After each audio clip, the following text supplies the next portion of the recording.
Hello. I am just going to let you get on with it because we like surprises. Good luck.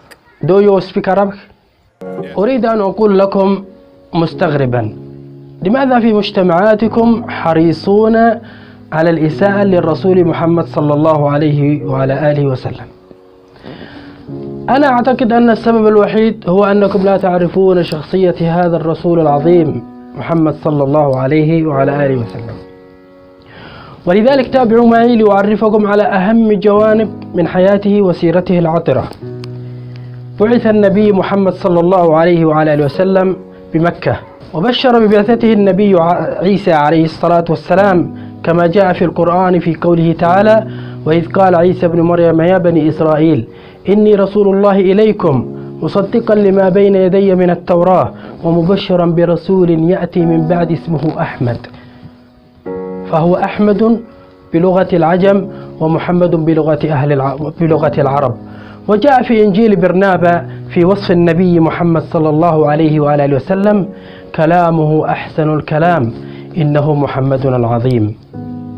فعندما ولد بمكة عاش يتيما حتى ساقت الأقدار حليمة السعدية لترضعه، فأشفقت عليه وفاضت بقلبها حنانا عليه، وأخذته بجنبات يديها يحدوها الأمل، فأشفقت عليه وفاضت عليه برحمة من الله، وهي لا تعرف أن هذا هو الرسول الذي يخرج الناس من الظلمات إلى النور.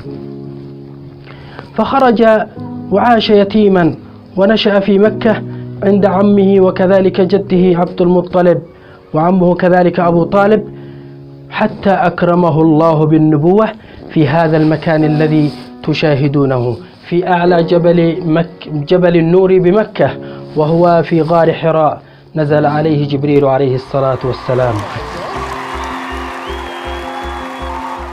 ومن تلك اللحظة أمر بعبادة الله عز وجل وترك عبادة الأوثان والأصنام وشرب الخمر وأكل مال اليتيم، وأعطى المرأة حقها في الحياة الكريمة، وأقر المساواة بين الناس، لا فضل لعربي على عجمي ولا أبيض على أسود إلا بالتقوى.